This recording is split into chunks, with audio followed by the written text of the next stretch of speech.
Hi hello నమస్తే welcome to యువతరం Friday release. Love today తమిళంతో పాటు తెలుగు ప్రేక్షకులను ఆకట్టుకున్న నటుడు దర్శకుడు ప్రదీప్ రంగనాథన్. ఇప్పుడు అతను ఓరిదేవుడా దర్శకుడు అశ్వత్ మురుముతు దర్శకత్వంలో హీరోగా నటించిన రిటర్న్ ఆఫ్ ద డ్రాగన్ చిత్రంతో ప్రేక్షకుల ముందుకు వచ్చాడు. ఎంటర్టైనింగ్ ప్రోమోలతో ప్రేక్షకుల్లో ఆసక్తి రేకెత్తించిన రిటర్న్ ఆఫ్ ది డ్రాగన్ సినిమాగాను మెప్పించిందా లేదా తెలుసుకుందాం. సమాజాన్ని ఎంతో ప్రభావితం చేస్తున్న ఒక సమస్య నేపథ్యంలో సినిమా తీసి మెప్పించడం అంటే అంత తేలికైన విషయం కాదు. సమస్యను వివరంగా చెప్తూ పోతే సినిమాకు వచ్చి రిలాక్స్ అవుదామనుకుంటే ఇదేం బాధుడు అంటారు ప్రేక్షకులు. అలా అని వినోదపు మోతాదు ఎక్కువ అయిపోతే సమస్య డైల్యూట్ అయిపోతుంది. ఈ రెండింటిని బ్యాలెన్స్ చేస్తూ కథాకథనాలను రక్తి కట్టించడం పెద్ద టాస్కే.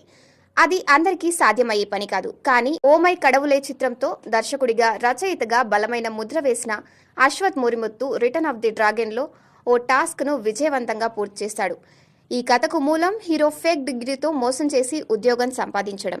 దాని ప్రభావం ఎలా ఉంటుందన్నది ఇందులో చాలా ఎఫెక్టివ్గా చూపించాడు దర్శకుడు. కానీ దాని మీద లెక్చర్లు ఉండవు, సుదీర్ఘమైన సన్నివేశాలు ఉండవు. అయినా విషయం బలంగా ప్రేక్షకుల హృదయాలకు తాకుతోంది. అలా అని ఇది కేవలం సందేశాలు ఇవ్వడానికి చేసిన సినిమా కాదు. యూత్ కోరుకునే వినోదానికి ఇందులో డోకా లేదు. ఒక యూత్ఫుల్ సినిమా అలాగే సాగుతూ ఎంటర్టైన్మెంట్తో అలరిస్తూనే సందేశాన్ని కూడా బలంగా ఇచ్చిన చిత్రం ఇది.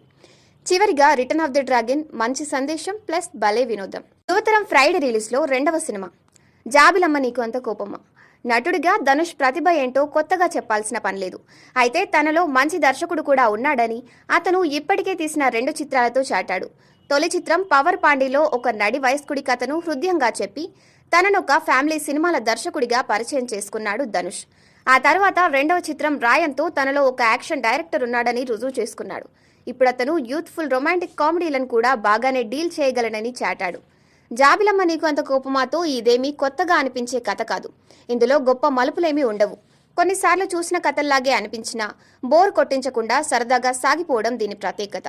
నేటి యువత మనస్తత్వాలకు అద్దం పడుతూ ట్రెండీగా సాగిపోయే సన్నివేశాలు యువతకు బాగానే నచ్చుతాయి. ఓవైపు ఏముంది ఇందులో అనిపిస్తూనే ఇంకోవైపు మాత్రం వినోదం సరిపోదా అనిపించే జాలీ టైప్ టైంపాస్ సినిమా జాబిలమ్మ నీకు అంత కోపమా. చివరిగా జాబిలమ్మ నీకు అంత కోపమా రొటీన్ స్టోరీనే జాలీగా. యువతరం ఫ్రైడే రిలీజ్లో 3వ సినిమా బాపు. హీరోగా, విలన్గా, క్యారెక్టర్ ఆర్టిస్ట్గా బహుముఖ ప్రజ్ఞ చాటిన సీనియర్ నటుడు బ్రహ్మాజీ ప్రధాన పాత్రలో రూపొందిన సినిమా బాపు. బలగం తరహాలో తెలంగాణ పల్లెటూరి ముఖ చిత్రాన్ని ఆవిష్కరించే సినిమాలాగా కనిపించింది బాపు. మల్లన్న తెలంగాణలోని పల్లెటూరులో పేద రైతు. అతడి మీద కుటుంబ బాధ్యతలు చాలా ఉంటాయి. వాటితో పాటు అప్పులను మోస్తూ ఉంటాడు.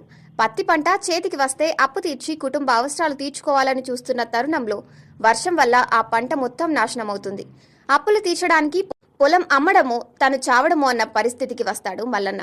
ఈ పరిస్థితుల్లో తమ కష్టాలు తీర్చుకోవడానికి మల్లన్న అతడి భార్య ఒక ఉపాయం ఆలోచిస్తారు.